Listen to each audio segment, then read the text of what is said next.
Hello friends, എല്ലാവർക്കും മറ്റൊരു വീഡിയോയിലേക്ക് സ്വാഗതം. അപ്പോൾ ദാ ഇന്ന് ഒരു വെറൈറ്റി റെസിപ്പിയുമായിട്ടാണ് വന്നിട്ടുള്ളത്.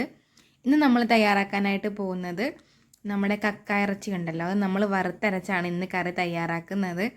വളരെ സിമ്പിളാണ്, അതേപോലെ തന്നെ വളരെ ടേസ്റ്റിയുമാണ്. നമ്മൾ കക്ക ഇറച്ചി തോരൻ വെച്ചും അതുപോലെ തന്നെ റോസ്റ്റ് ചെയ്തും ഒക്കെ കഴിക്കാറുണ്ട്. ഒരിക്കലെങ്കിലും വറുത്തരച്ച് കറി വെച്ചിട്ടില്ല എന്നുണ്ടെങ്കിൽ തീർച്ചയായിട്ടും ഈ റെസിപ്പി ഒന്ന് ട്രൈ ചെയ്ത് നോക്കൂ. നിങ്ങൾക്ക് എല്ലാവർക്കും ഇഷ്ടപ്പെടും. അതുപോലെ തന്നെ നമ്മൾക്ക് ഈ കറി ഇന്ന് തയ്യാറാക്കി കഴിഞ്ഞിട്ട് പിറ്റേ ദിവസം കൂട്ടുമ്പോഴാണ് അതിൻ്റെ ആ ഒരു പെർഫെക്റ്റ് ടേസ്റ്റ് നമ്മൾക്ക് കിട്ടുക. അപ്പോൾ എന്തായാലും റെസിപ്പിയിലേക്ക് പോകാം. അതിനു മുൻപ് നമ്മളുടെ ചാനലിലെ വീഡിയോസ് ആരെങ്കിലും സബ്സ്ക്രൈബ് ചെയ്യാതെയാണ് കാണുന്നതെന്നുണ്ടെങ്കിൽ, പുതിയതായിട്ട് ആരെങ്കിലും കാണുന്നുണ്ടെങ്കിൽ ഒന്ന് സബ്സ്ക്രൈബ് ചെയ്ത് സപ്പോർട്ട് ചെയ്യണം. അതുപോലെ തന്നെ വീഡിയോ ഇഷ്ടപ്പെട്ടാൽ വീഡിയോ ലൈക്ക് ചെയ്യാനും വീഡിയോയെക്കുറിച്ചിട്ടുള്ള അഭിപ്രായങ്ങൾ പറയാനും മറന്നു പോകരുത്. അപ്പോൾ ഞാനിവിടെ ഒരു 300 ഗ്രാം അളവിലാണ് കക്ക ഇറച്ചി എടുത്തിട്ടുള്ളത്. ഇത് നമുക്ക് നന്നായിട്ടൊന്ന് കഴുകി വൃത്തിയാക്കി എടുക്കണം. അപ്പോൾ കക്ക ഇറച്ചി നല്ല രീതിയിൽ കഴുകി വൃത്തിയാക്കി എടുത്തിട്ടുണ്ട്. ഇനി നമ്മൾക്കിതൊന്ന് നന്നായിട്ട് കുക്ക് ചെയ്തെടുക്കണം. അപ്പോൾ അതിനായിട്ട് ആവശ്യത്തിനുള്ള വെള്ളം നമ്മളുടെ എത്രത്തോളം കക്ക ഇറച്ചി നമ്മൾ എടുത്തിട്ടുണ്ടോ അതൊന്ന് മുങ്ങുന്ന ആ ഒരളവിൽ ഞാൻ വെള്ളം ചേർത്ത് കൊടുത്തു. അതുപോലെ തന്നെ 1 ടീസ്പൂൺ അളവിൽ മഞ്ഞൾപ്പൊടിയും ആവശ്യത്തിനുള്ള ഉപ്പും, നമ്മളുടെ കക്ക ഇറച്ചിക്ക് മാത്രം ആവശ്യമായിട്ടുള്ള ഉപ്പും കൂടെ ചേർത്തിട്ട് നന്നായിട്ടൊന്ന് ഇളക്കി യോജിപ്പിച്ച് നമുക്ക് മൂടി വെച്ച് വേവിച്ചെടുക്കാം.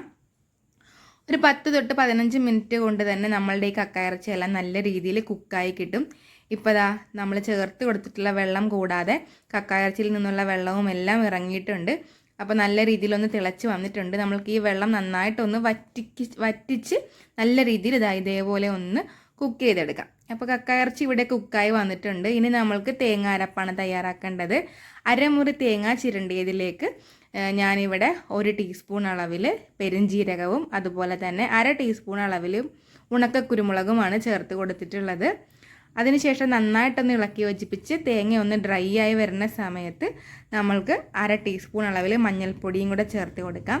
എന്നിട്ട് നല്ല രീതിയിൽ നമ്മൾ തീയലിനൊക്കെ സാധാരണ വറുത്തെടുക്കുന്നത് പോലെ തന്നെ തേങ്ങ നന്നായിട്ടൊന്ന് വറുത്തെടുക്കാം. അപ്പോൾ ഈ ഒരു പരിവമായി വന്നിട്ടുണ്ട്. ഈ സമയത്ത് ഞാൻ അല്പം കറിവേപ്പില കൂടി ചേർത്ത് കൊടുക്കുന്നുണ്ട്. നമ്മൾ കറിവേപ്പിലയൊക്കെ ഇതേപോലെ വറുത്ത് അരച്ച് തേങ്ങ അരപ്പ് തയ്യാറാക്കുമ്പോൾ കറി കഴിക്കാനായിട്ട് ഒരു പ്രത്യേക ടേസ്റ്റ് തന്നെയാണ്. അപ്പോൾ തേങ്ങയെല്ലാം മൂത്ത് വന്ന സമയത്ത് ഞാൻ 1 ടേബിൾ സ്പൂൺ അളവിൽ കാശ്മീരി മുളക് പൊടിയാണ് ചേർത്ത് കൊടുത്തിട്ടുള്ളത്. അതിനുശേഷം 3/4 ടേബിൾ സ്പൂൺ അളവിൽ മല്ലിപ്പൊടിയും കൂടെ ചേർത്ത് കൊടുത്തു. അപ്പോൾ ഇത്രയും പൊടികൾ മാത്രമേ നമ്മൾ ഈ വറുത്തരച്ച കറിക്ക് നമ്മൾ ചേർത്ത് കൊടുക്കുന്നുള്ളൂ. വേറെ പൊടികളുടെ ആവശ്യമൊന്നുമില്ല. വളരെ ടേസ്റ്റിയാണ്. അപ്പോൾ ഇത്രയും തന്നെ മതി. അപ്പോൾ നമ്മൾ പൊടികളെല്ലാം ചേർത്ത് കൊടുക്കുന്ന സമയത്ത് നമുക്ക് ഫ്ലെയിം ഒന്ന് ഓഫാക്കി വെക്കാം. തണുത്തതിന് ശേഷം നമുക്കിതൊന്ന് അരച്ചെടുക്കാം. അപ്പോൾ നമ്മളുടെ കക്ക ഇറച്ചി വറുത്തരച്ച കറി തയ്യാറാക്കുന്നതിന് വേണ്ടിയിട്ട് ഞാനിവിടെ 1 മീഡിയം സൈസിലെ തക്കാളി അരിഞ്ഞെടുത്തിട്ടുണ്ട്. അതുപോലെ തന്നെ 1 മീഡിയം സൈസിലെ സവാള, അതുപോലെ തന്നെ മുരിങ്ങക്കോലും കൂടിയൊക്കെ ചേർത്ത് തയ്യാറാക്കുമ്പോഴാണ് ഈ തീയലിന് അത്രയും ടേസ്റ്റ് കിട്ടുന്നത്. പിന്നെ ആവശ്യത്തിനുള്ള പച്ചമുളകും എടുത്തിട്ടുണ്ടായിരുന്നു. അപ്പോൾ കറി തയ്യാറാക്കി തുടങ്ങുകയാണ്. മൺചട്ടിയിൽ തന്നെയാണ് നമ്മൾ കറി തയ്യാറാക്കുന്നത്. അപ്പോൾ നമ്മൾ ഇവിടെ വെളിച്ചെണ്ണയാണ് ചേർത്ത് കൊടുക്കുന്നത്. ഒരു 1.5 ടേബിൾ സ്പൂൺ അളവിൽ വെളിച്ചെണ്ണ ചേർത്ത് കൊടുത്തു. എണ്ണ ചൂടായി വന്ന സമയത്ത് അല്പം കടുവും കൂടി ഇട്ട് പൊട്ടിക്കുകയാണ്. അതിനുശേഷം പിന്നീട് നമ്മൾക്ക് ചേർത്ത് കൊടുക്കാനുള്ളത് സവാളയാണ്. സവാള ചേർത്ത് കൊടുത്തിട്ട് സവാള ഒന്ന് വഴന്ന് വരുന്ന സമയത്താണ് നമ്മൾ ബാക്കിയുള്ള വെജിറ്റബിൾസ് നമ്മൾ ചേർത്ത് കൊടുക്കുന്നത്. അപ്പോൾ സവാളയെല്ലാം ഒന്ന് നല്ല രീതിയിൽ ഒന്ന് വഴന്ന് വന്ന സമയത്ത് നമ്മൾ എടുത്ത് വെച്ചിട്ടുണ്ടായിരുന്ന മുരിങ്ങക്കോലും അതുപോലെ തന്നെ തക്കാളിയും പച്ചമുളകും ഒക്കെ ചേർത്ത് കൊടുക്കുന്നുണ്ട്. എന്നിട്ട് നമുക്ക് നല്ല രീതിയിലൊന്ന് മൂടി വെച്ച് നമുക്കിത് കുക്ക് ചെയ്തെടുക്കാം. നമ്മൾ ഈ സമയത്ത് വെള്ളമൊന്നും ചേർത്ത് കൊടുക്കേണ്ട ആവശ്യമില്ല. കാരണം നമ്മുടെ തക്കാളിയിൽ നിന്നുള്ള വെള്ളമെല്ലാം ഇറങ്ങി നമ്മൾ ചേർത്ത് കൊടുത്തിട്ടുള്ള മുരിങ്ങക്കോലെല്ലാം നല്ല രീതിയിൽ കുക്കായി കിട്ടും. അപ്പോൾ ഈ സമയത്ത് നമ്മൾ ഉപ്പൊന്നും ചേർത്ത് കൊടുക്കുന്നില്ല. ഓൾറെഡി നമ്മൾ കക്ക ഇറച്ചി ഉപ്പ് ചേർത്തിട്ടാണ് വേവിച്ചെടുത്തിട്ടുള്ളത്. അപ്പോൾ നമ്മൾ ചേർത്ത് കൊടുത്ത വെജിറ്റബിൾസ് എല്ലാം നല്ല രീതിയിലൊന്ന് കുക്കായി വന്നിട്ടുണ്ട്. തക്കാളിയിൽ നിന്നുള്ള വെള്ളമെല്ലാം ഇറങ്ങി അതുപോലെ തന്നെ തക്കാളി നല്ല രീതിയിൽ വെന്ത് ഒന്ന് അലുത്ത് വന്നിട്ടുണ്ട്. അപ്പോൾ ഈ ഒരു സമയം ആകുമ്പോഴത്തേക്കും പിന്നീട് നമ്മൾക്ക് ചേർത്ത് കൊടുക്കാനുള്ളത് വേവിച്ച് മാറ്റി വെച്ചിട്ടുള്ള കക്ക ഇറച്ചിയും കൂടിയാണ്. കക്ക ഇറച്ചിയും ചേർത്ത് നന്നായിട്ടൊന്ന് ഇളക്കി യോജിപ്പിച്ചിട്ട് നമുക്കൊരു 2-3 മിനിറ്റ് ഒന്ന് മൂടി വെച്ച് കൊടുക്കണം. അപ്പോൾ നമ്മളുടെ ഈ മുരിങ്ങക്കോലിൻ്റെയും അതേപോലെ തന്നെ തക്കാളിയുടെയും ഫ്ലേവറെല്ലാം ഈ കക്ക ഇറച്ചിയിലേക്ക് ഒന്ന് പിടിച്ച് കിട്ടുന്നതിന് വേണ്ടിയിട്ടാണ്. പിന്നീട് നമ്മളുടെ തീയലിന് ആവശ്യമായിട്ടുള്ള പുളിയും കൂടെ നമ്മൾക്ക് ചേർത്ത് കൊടുക്കേണ്ടതായിട്ടുണ്ട്. അപ്പോൾ അതാ ഞാനിവിടെ ഒരു 2 കഷ്ണം അളവിൽ കുടംപുളിയാണ് ചേർത്ത് കൊടുത്തിട്ടുള്ളത്. നമ്മൾ എടുത്തിരിക്കുന്ന തക്കാളി നല്ല അത്യാവശ്യം പുളി ഉള്ളതാണെന്നുണ്ടെങ്കിൽ അതിനനുസരിച്ച് വേണം നമ്മൾ പുളി ചേർത്ത് കൊടുക്കാനായിട്ട്.